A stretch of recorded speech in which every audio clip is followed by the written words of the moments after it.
Hi வணக்கம் எல்லாருக்கும். நான் உங்கள் ஆர்ஜி சகனா ஷாலினி தான் பேசிகிட்டு இருக்கிறேன். இன்றைக்கி நம்ம சேனலில் வந்து ஒரு டிஃப்ரெண்ட்டான எல்லாருக்கும் பிடிக்கக்கூடிய ஒரு இலையை பற்றியும் அந்த செடியிலேருந்து வரக்கூடிய காயை பற்றி தான் தெரிஞ்சுக்க போகிறோம். பொதுவாக தூத்துக்குடியில் கிடைக்கக்கூடிய ஒரு கிராமப்புற பகுதிகளில் அதிகமாக கிடைக்கக்கூடிய ஒரு காய் தான் அதலக்காய். என்னடா அதலக்கா அப்படின்னு சொல்கிறேன்னு பார்க்குறீங்களா? நிறைய பேருக்கு இந்த அதலக்கா அப்படிங்கிறது நிறைய பேருக்கு தெரிஞ்சிருக்கும், நிறைய பேருக்கு இந்த அதலக்காய் பற்றி தெரிஞ்சிருக்காது. ஸோ அதை பற்றி தெரிஞ்சுக்கலாம். அந்த அதலக்காய் செடி எப்படி இருக்கும், அந்த அதலக்காய் எப்படி இருக்கும் அப்படிங்கிறதையும் பார்க்கலாம்.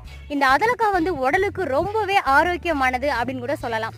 ஆமாம், சுகர் பேஷண்ட்ஸ்லாம் வந்து இதை சாப்பிட்டாங்க அப்படின்னா கண்டிப்பாக சுகர்ஸோட லெவல் வந்து கம்மியாயிரும், சுகர் டோட்டலாக இல்லாமல் போயிடும். அது மாதிரி நிறைய பேருக்கு தொப்பை இருக்கும். ஸோ தொப்பையால் ரொம்ப கஷ்டப்படுவாங்க. ஸோ அப்படி தொப்பை உள்ளவங்களாம் இந்த அதலக்காவை சாப்பிட்டாங்கன்னா அந்த தொப்பை வைக்கிறதெல்லாம் குறையும், உடல்லாம் நல்லா ஃபிட்டாக ரொம்ப ஆரோக்கியமாக இருக்கும். மோஸ்ட்லி வந்து மழை காலங்களில் ரோட்டோரங்களில் முளைக்கக்கூடிய செடி தான் இந்த அதலக்காய் செடி. ஸோ அந்த அதலக்காய் செடி எப்படி இருக்குது அப்படிங்கிறத உங்களுக்கு நான் லைவ்லேயே காமிக்கிறேன் பாருங்கள்.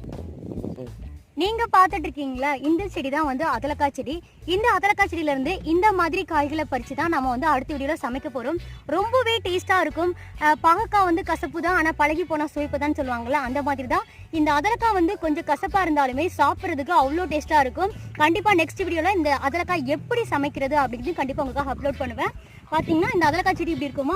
ஸோ நம்ம அப்படியே பறிக்கக்கூடாது. அதலக்காய் செடியில் வந்து ஒரு கொடியை எப்படி தூக்கி பறிப்போம்ல, ஸோ அந்த மாதிரி நல்லா தூக்கிட்டு அதில் இருக்க காய்கள் எத்தனை காய்கள் இருக்குது அப்படிங்கிறத பார்த்து நம்ம பறிக்கணும். ஏன்னா இப்போ தான் மழை சீசன் ஆரம்பிச்சிருக்கு அப்படிங்கிறதுனால கொஞ்சோண்டு காய்கள் தான் இருக்குது. ஸோ அந்த கொஞ்சம் காய்களை வச்சு உங்களுக்கு எப்படி சமைக்கலாம் அப்படின்னு நான் உங்களுக்கு சொல்லுவேன். இப்போ எனக்கு கொஞ்சம் காய் கிடச்சிருக்கு, இன்னும் எங்கள் அம்மா நிறைய காய் பறிச்சிட்டு இருக்காங்க. ஸோ வீட்டுக்கு போயிட்டு அதில் காய் எப்படி சமைக்கிறது அப்படிங்கிறத உங்களுக்கு போடுறேன்.